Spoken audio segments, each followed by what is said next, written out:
Assalamualaikum warahmatullahi wabarakatuh. Perkenalkan, kami dari kelompok 13 yang akan menjelaskan mengenai bab kurban dan akikah. Nama saya Umi Lutfiah, NIM 74.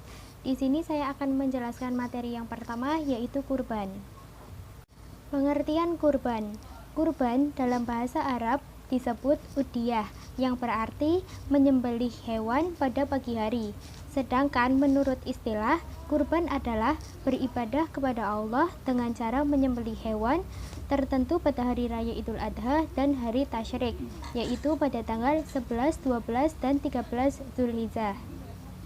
Ibadah kurban merupakan ajaran untuk meneruskan syariat yang dibawa oleh Nabi Ibrahim.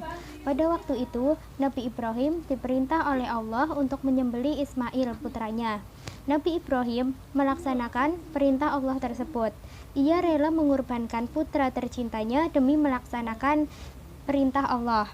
Selanjutnya, Allah mengganti Ismail dengan seekor domba sehingga selamatlah Ismail. Yang kedua yaitu landasan hukum kurban. Para ulama berbeda-beda tentang hukum berkurban. Apakah ia wajib atau sunnah? Di antaranya yaitu yang pertama, pendapat dari Imam Syafi'i di dalam kitab menyebutkan bahwa hukum berkurban adalah sunnah. Sebagaimana Imam Syafi'i berkata, penyembelihan atau berkurban hukumnya sunnah dan saya tidak suka jika meninggalkannya. Dan menurut Imam Malik di dalam kitabnya Al-Muwatta menyebutkan bahwa hukum kurban itu sunnah. Sebagaimana disebutkan, ia menceritakan kepada aku dari Imam Malik dari Nafi bahwasanya Abdurrahman bin Umar tidak pernah berkurban atas nama janin yang masih di perut ibunya. Imam Malik berkata, berkurban hukumnya sunnah, bukan wajib, dan aku tidak suka kepada seseorang yang mampu tetapi tidak mau berkurban dan meninggalkannya. Sedangkan menurut Imam Abu Hanifah, berkurban itu hukumnya wajib. Dikatakan wajib hukum berkurban menurut Abu Hanifah ialah karena menurut Abu Hanifah suatu perintah menuntut adanya kewajiban. Istilah wajib di sini menurut Abu Hanifah kedudukannya sedikit lebih rendah daripada fardu dan lebih tinggi daripada sunnah. Karena hukumnya wajib, maka berdosalah orang yang meninggalkannya jika ia tergolong orang yang mampu. Selain mazhab Hanafi mengatakan bahwa hukum kurban ialah sunnah muakkad dan tidak wajib, namun dimakruhkan bagi orang yang mampu berkurban dan tidak melaksanakan ibadah kurban. Yang ketiga yaitu syarat-syarat, waktu, dan tempat pelaksanaan kurban. Syarat-syarat hewan kurban. Hewan untuk dijadikan kurban adalah hewan yang tidak cacat seperti pincang, buta, terpotong telinga, dan telah memenuhi syarat. Hewan yang dapat dijadikan sebagai hewan kurban adalah kambing, sapi, kerbau, dan unta. Hewan-hewan kurban tersebut harus memenuhi syarat-syarat tertentu, antara lain domba atau kibas yang telah berumur 1 tahun atau telah berganti giginya. Yang kedua yaitu kambing yang telah berumur 2 tahun lebih. Yang ketiga, sapi atau kerbau yang telah berumur 2 tahun lebih. Dan yang keempat, unta yang telah berumur 5 tahun lebih. Kemudian, syarat-syarat sohibul kurban. Orang yang melaksanakan kurban hendaklah orang Islam, merdeka, akil balik, dan dapat menyediakan hewan kurbannya tanpa berhutang. Waktu pelaksanaan kurban. Penyembelihan dimulai seusai sholat Idul Adha hingga akhir dari hari-hari tasyrik, yaitu sebelum tenggelamnya matahari pada tanggal 13 Zulhijjah.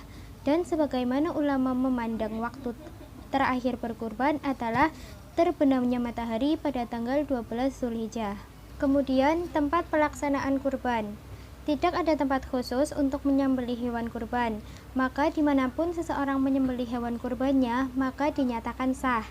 Hanya saja disunahkan di tempat yang lapang, terutama tempat di mana masyarakat melakukan sholat Idul Adha. Sedangkan untuk pembagiannya, sebagian para ulama salaf membagi daging kurban menjadi 3 bagian. Yang pertama, sebagian untuk diri sendiri.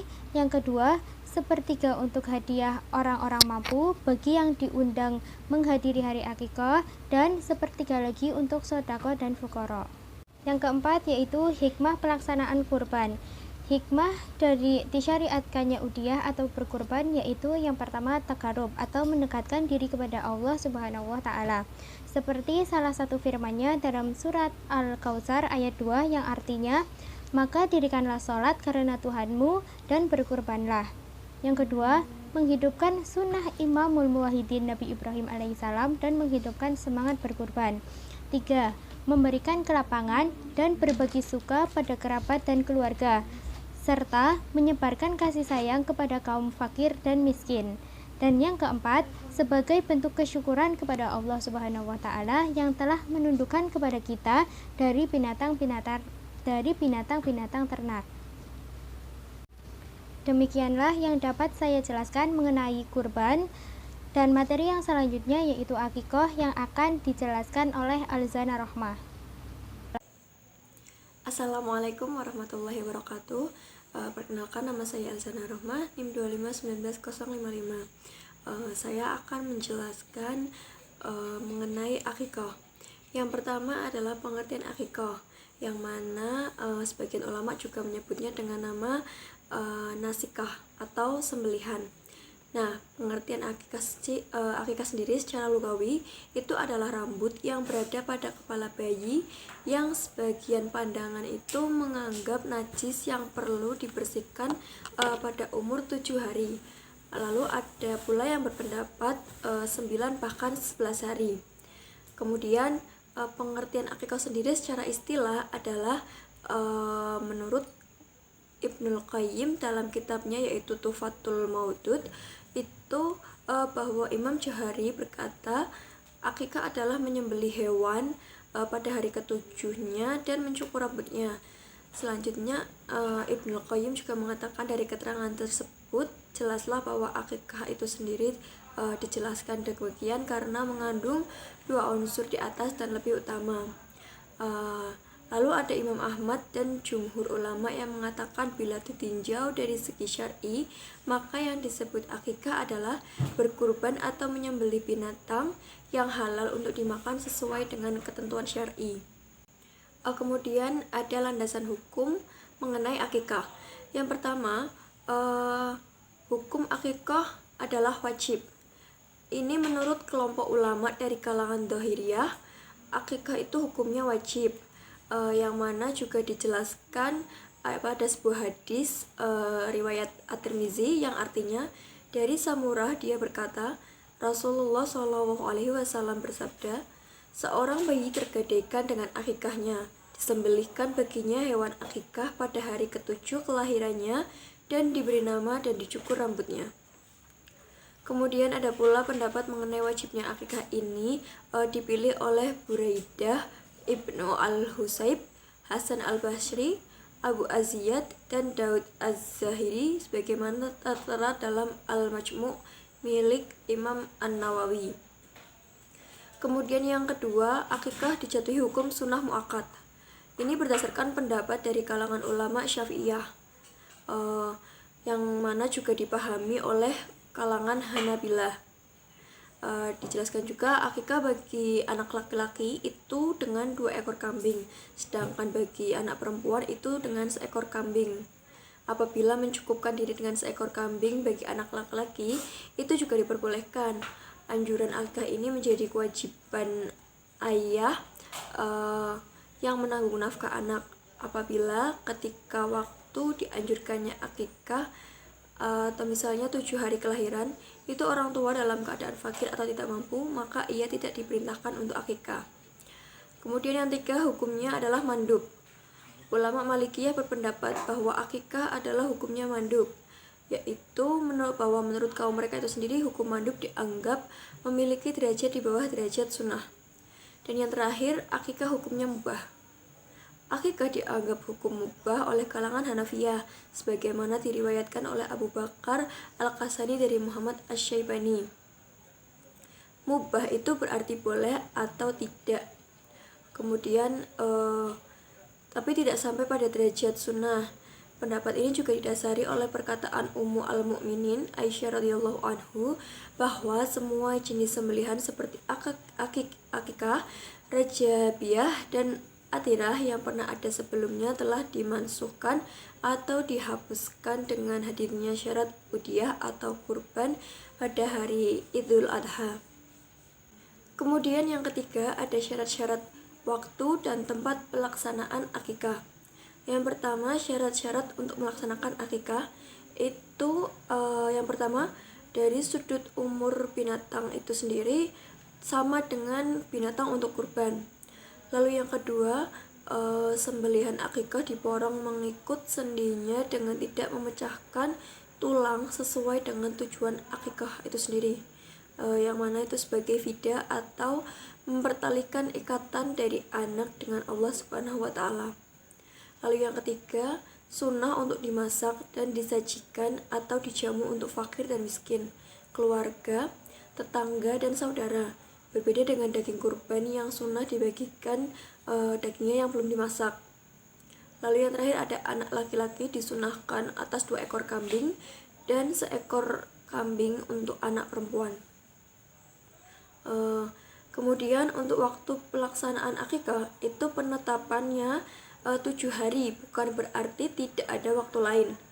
Ada pula pendapat lain bahwa jika diakikah pada hari ke-4, ke-8, dan ke-10 atau setelah itu pun telah cukup. Imam Malik juga berkata, jika seorang bapak mampu mengakikah anaknya pada hari ke-7, maka hal itu lebih utama, sesuai dengan perbuatan Nabi SAW. Namun jika hal itu terasa menyulitkan, maka diperbolehkan untuk melaksanakan pada hari kapan saja. Diperintahkan pula untuk menyembelih akikah itu terdapat kelonggaran waktu dan kemudahan. Lalu untuk tempat pelaksanaan akikah, ini tempatnya umumnya dilakukan di mana bayi itu berada. Daging sembelihan dibagikan kepada fakir miskin dan anak yatim, serta menjadi suguhan makanan kepada keluarga dan tamu yang diundang. Juga telah disebutkan firman Allah SWT dalam surah Al-Hajj ayat 28 dan 36. Dan yang terakhir adalah hikmah pelaksanaan akikah. Akikah ini adalah bentuk rasa syukur atas nikmat yang telah diberikan Allah kepada hambanya dalam bentuk rezeki seorang anak. Salah satu hikmah akikah itu juga ada, selain untuk melaksanakan sunnah Rasul, juga dapat dijadikan media atau sarana bagi usaha penyembuhan orang yang telah terlanjur jiwanya tergadaikan kepada setan jin sehingga badannya dihinggapi berbagai penyakit. Kemudian secara singkat, hikmah-hikmah dari akikah itu ada banyak. Beberapa yang bisa saya sebutkan diantaranya yaitu yang pertama, akikah merupakan suatu pengorbanan yang akan mendekatkan anak kepada Allah pada awal menghirup udara kehidupan. Kemudian yang kedua, suatu penebusan bagi anak dari berbagai musibah dan kehancuran. Lalu yang ketiga, bayar hutang anak untuk memberikan syafaat kepada orang tuanya. Yang keempat, sebagai media menampakkan rasa gembira dan melaksanakan syariat Islam, serta bertambahnya keturunan mukmin yang memperbanyak umat Rasulullah. Dan yang terakhir, dapat memberikan sumber jaminan sosial dan menghapus segala kemiskinan pada masyarakat.